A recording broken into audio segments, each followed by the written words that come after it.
Hello friends, કેમ છો બધા? આજે આપણે બનાવવાના છે આલુ પરોઠા। તો એના માટે મેં અહીં એક મોટી ડુંગળી, એક નાનું ટમેટું, આદુ મરચાં લસણની પેસ્ટ, લીલું લસણ, 4 નાના બટેકા બોઇલ કરીને મેશ કરી લીધા છે। હવે આપણે એક લોયું મૂકીશું, એમાં 1 મોટા ચમચા જેટલું તેલ મૂકીશું। તેલ ગરમ થઈ ગયું છે, આપણે એમાં અડધી ચમચી રાઈ નાખીશું, અડધી ચમચી જીરું, અડધી ચમચી હિંગ, અડધી ચમચી હળદર અને 5-6 મીઠા લીમડાના પાન એડ કરીશું। એને આપણે સાતળી લઈશું।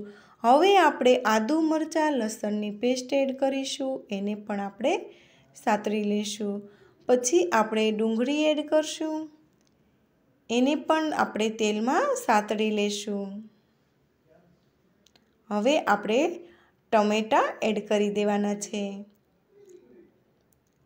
હવે આપણે મિક્સ કરી લઈએ। પછી આપણે સ્વાદ પ્રમાણે મીઠું એડ કરીશું। મેં બટેકા બોઇલ કરતી વખતે મીઠું એડ કર્યું હતું, એટલે આમાં હું જરૂર પડે તેટલું મીઠું લઈ રહી છું। હવે આપણે લીલું લસણ પણ એડ કરી દઈએ। લીલું લસણ તેલમાં નથી એડ કરવાનું, તો એ બળી જશે એટલા માટે। હવે આપણે એમાં 1 ચમચી જેટલું ધાણા જીરું એડ કરીશું। હવે આપણે બોઇલ કરેલા બટેકાને આપણે એડ કરી દઈશું અને સારી રીતે મિક્સ કરી લઈશું મસાલાને। મેં બટેકા વરાળથી બાફ્યા હતા, એટલે થોડા કડક છે। આલુ પરોઠાનો મસાલો આપણો કડક જ રાખવાનો છે, કેમ કે તો પરોઠામાં આપણને વણતા ફાવે એટલા માટે આપણે કડક જ રાખીશું। હવે આપણે લીલા ધાણા ભાજી એડ કરીશું અને અડધા લીંબુનો રસ એડ કરીશું।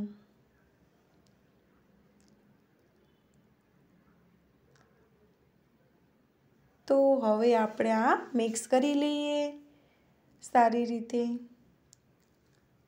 આપણો મસાલો બનીને તૈયાર થઈ ગયો છે। હવે આપણે લોટ બાંધી લઈએ પરોઠા માટેનો। તો એના માટે મેં અહીં રોટલીનો લોટ લીધો છે, એમાં હું મોણ દેવા માટે 1 ચમચો જેટલું તેલ નાખું છું, અડધી ચમચી લાલ મરચું પાવડર, અડધી ચમચી હળદર, અડધી ચમચી ધાણા જીરું પાવડર। પરોઠામાં ખાલી મીઠું અને તેલનો લોટ પણ ઘણા લોકો આલુ પરોઠામાં બાંધતા હોય છે। સ્વાદ પ્રમાણે મીઠું પણ હું આવી રીતના બાંધું છું, તો થોડા વધારે ટેસ્ટી બને છે। સારી રીતે મિક્સ કરી અને જે જરૂર મુજબ પાણી લેતા જઈએ અને આપણે લોટને બાંધતા જઈએ। પરોઠાનો લોટ એકદમ સોફ્ટ રાખવાનો છે, તો આપણને વણતા ફાવે। તો આપણે ખૂબ જ સરસ એવો સોફ્ટ લોટ રાખ્યો છે। તો આપણો લોટ અહીંયા આપણે થોડું એમાં 2 ચમચી જેટલું હું તેલ એડ કરું છું અને લોટને સારી રીતે હું મસળી લઉં। જેમ લોટ સોફ્ટ હશે એમ પરોઠા વણવાની મજા આવશે અને ઇઝીલી વણાઈ જશે। તો તમે જોઈ શકો છો આપણો લોટ અહીં બંધાઈ ગયો છે, સારી એવી કૂણ પણ થઈ ગઈ છે। તો હવે આપણે પરોઠા વણી લઈએ। તો હું અહીં અંદર સ્ટફિંગ ભરી અને વણું છું। ઘણા લોકો 2 પતલી પતલી રોટલી કરી અને પણ વણતા હોય છે। તો આપણે મસાલો એડ કરી અને ફરીથી પાછું લૂં વાળી લેવાનું અને પછી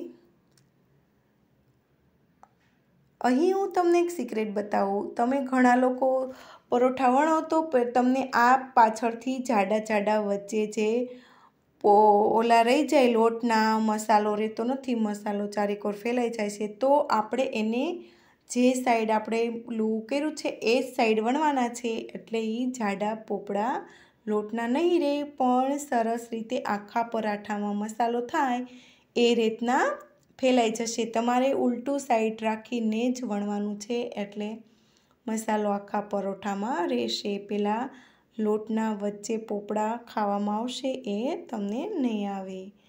તો હલકા હલકા હાથે આપણે પરોઠું વણવાનું છે, એટલે આપણને પાટલી સાથે ચોટશે પણ નહીં લોટ, અને ઇઝીલી ફટાફટ જેમ આપણે રોટલી વણીએ એટલી સ્પીડમાં આપણું પરોઠું બનીને તૈયાર થઈ જશે।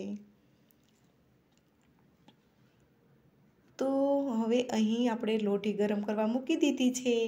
હવે આપણે તેમાં પરોઠાને શેકી લઈએ।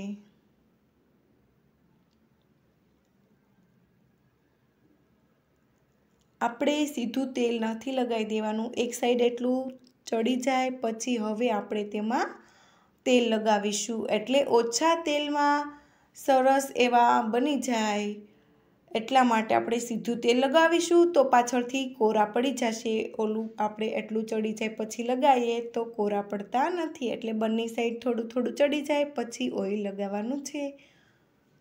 તો ખૂબ જ સારા એવા ટેસ્ટી બની ગયા છે। જો તમને મારા રેસીપી પસંદ આવતી હોય તો મારી ચેનલને લાઈક કરજો, શેર કરજો, સબસ્ક્રાઈબ કરજો અને કોમેન્ટ કરજો કેવી મારી રેસીપી લાગી તે। તો તમે જોઈ શકો સરસ એવું પરોઠું બનીને તૈયાર થઈ ગયું। ખૂબ જ મજા આવે એવા આલુ પરોઠા બન્યા છે। તો હું તેને સર્વ કરી લઉં। હું તેને અહીં દહીં સાથે સર્વ કરીશ અને ટોમેટો કેચઅપ સાથે, કેરીના અથાણા સાથે પણ સરસ લાગે છે। તો આવો બધા આલુ પરોઠાને ટેસ્ટ કરવા। Thank you, bye bye.